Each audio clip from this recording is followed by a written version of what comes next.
ডিম যদি একবার এভাবে বানিয়ে খাওয়া যায় তাহলে আর মাছ মাংস বা অন্য কিছুর প্রয়োজন পড়বে না।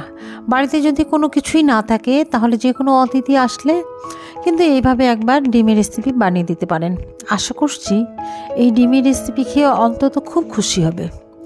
প্রথমে আমি একটা সসপ্যান বসিয়ে দিয়েছি গ্যাসের ওভেনে, তারপরে 4টে ডিম দিয়ে দিলাম। এখানে আমি লবণ দিয়ে দিচ্ছি। আপনারা অনেকেই বলেন ডিম ফেটে যায়, এইভাবে যদি লবণ দিয়ে ডিম সেদ্ধ করেন তাহলে কিন্তু ফাটবে না। অবশ্যই ডিম সেদ্ধ দেওয়ার পরে 1 চামচ লবণ দেবেন। দেখবেন আমি 10 মিনিট ফুটিয়ে নেওয়ার পর কিছুক্ষণ আবার ঢেকে রাখলাম, তারপরে এটা খোসাটা ছাড়িয়ে ভালো করে ধুয়ে নিয়েছি। দেখতেই পাচ্ছেন একটা ডিমও কিন্তু কোনো রকমভাবে ভেঙে যায়নি। এবার মাছ বরাবর কেটে নেব। প্রতিটা ডিমে এইভাবে 2টো ভাগে ভাগ করে নিতে হবে। আমার 4টা ডিমের 8টা পিস হয়ে গেল। এবার ডিমটা এক সাইডে রেখে একটু মশলা বানিয়ে নেব। এখানে সাদা সরিষা নিয়ে নিলাম 3 চা চামচ। আপনারা চাইলে কালো সাদা মিক্সড করে দিতে পারেন। আর নিয়ে নিলাম পোস্ত। এখানে 2 চামচের থেকে একটু বেশি নিয়ে নিলাম, 2.5 চামচের মতো। আর 4-5টে রসুন কোয়া দিয়ে দিলাম, সামান্য লবণ আর 3টে কাঁচা লঙ্কা। আর এখানে দিয়ে দিচ্ছি সরিষার তেল।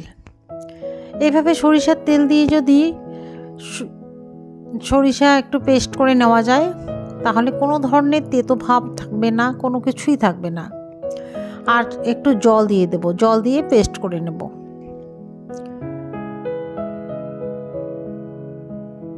এটা একটু জল দিয়ে একদম মিহি পেস্ট করে নিতে হবে। এটা চাইলে ভিজিয়ে রাখতে পারেন, ভিজিয়ে রেখে পেস্ট করে নিতে পারেন। তারপর আমি একটা ফ্রাই প্যান বসিয়ে 2 চামচ সরিষার তেল দিয়ে দিলাম। খুব একটা বেশি তেল দেব না এখানে। দিয়ে তেলের মধ্যে লবণ দিয়ে দিচ্ছি, লবণটা কিন্তু কম দেব। আর হলুদ গুঁড়ো আর লঙ্কার গুঁড়ো দিয়ে দিলাম। এটা গরম হয়ে আসলে আমি ডিমটাকে ভেজে নেব। এটা একটু গরম করে নিতে হবে।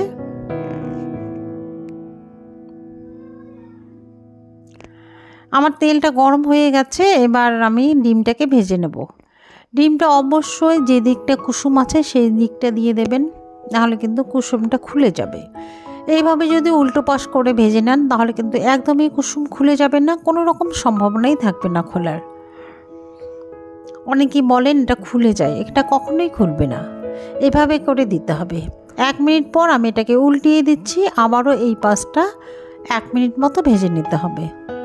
মোটমাট আমি 2 মিনিট ডিমটাকে ভেজে নেব। দেখতেই পাচ্ছেন একটা কুসুমও কিন্তু খুলে যায়নি। এবার আমি এটাকে নামিয়ে নিচ্ছি। আশা করছি আজকের এই রেসিপি আপনাদের খুব ভালো লাগবে। ভালো লাগলে অবশ্যই একটা লাইক দিয়ে কমেন্ট করে জানাবেন। ডিমটা আমার ভাজা হয়ে গেল। এবার আমি গ্যাসের ফ্লেমটা কিন্তু অফ করে দিয়েছি। আমি যে মশলাটা পেস্ট করে রেখেছি ওই তেলের মধ্যে দিয়ে দিলাম। তারপরে দিয়ে দিলাম হলুদ গুঁড়ো আর দিয়ে দেবো লঙ্কার গুঁড়ো।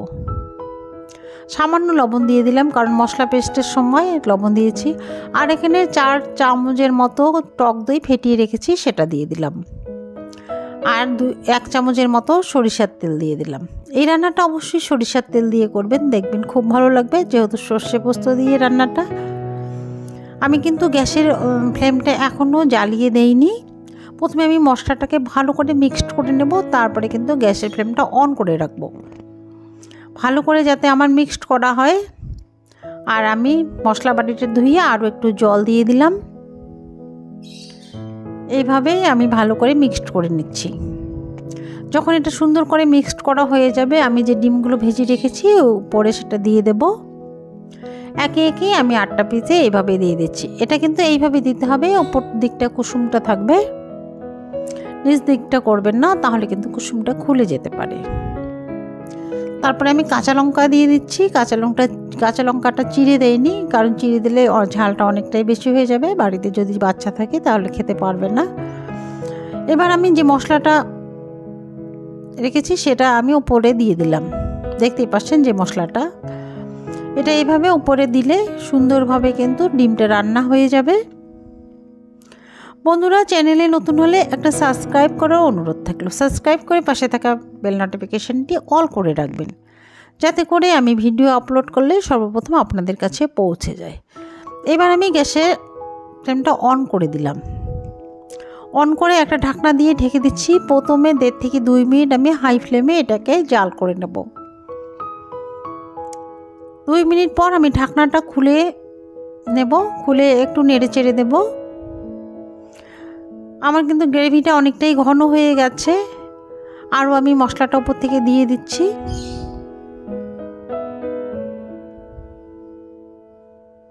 সুন্দর করে কিন্তু মশলাটা উপর থেকে দিয়ে দিচ্ছি। দেওয়ার পরে আবারও এটাকে ঢেকে রান্না করতে হবে। আবারও ঢেকে আমি 3 থেকে 4 মিনিট একদম স্লো ফ্লেমে রান্না করব। ঢাকনাটা ঢেকে আমি 3 থেকে 4 মিনিট পর ঢাকনাটা খুলে দিলাম। দেখতেই পাচ্ছেন সুন্দর করে গ্রেভিটা টেনে গেছে আর তেলটা কিন্তু ছেড়ে দিয়েছে। আর দেখতেই পাচ্ছেন কতটা ইয়াম্মি লাগছে। এই রেসিপি হলে আর মাছ মাংসের কোনো প্রয়োজন হবে না। এটা দিয়ে এক থালা ভাত নিমেষে খেতে পারবেন। আর যাকে বানিয়ে খাওয়াবেন সে আপনার ফ্যান হয়ে যাবে। বারবার রিকোয়েস্ট আসবে আবারও এমন রেসিপি তৈরি করার জন্য। এবার আমি গ্যাসের ফ্লেমটা অফ করে দিচ্ছি। আশা করছি ভালো লেগেছে।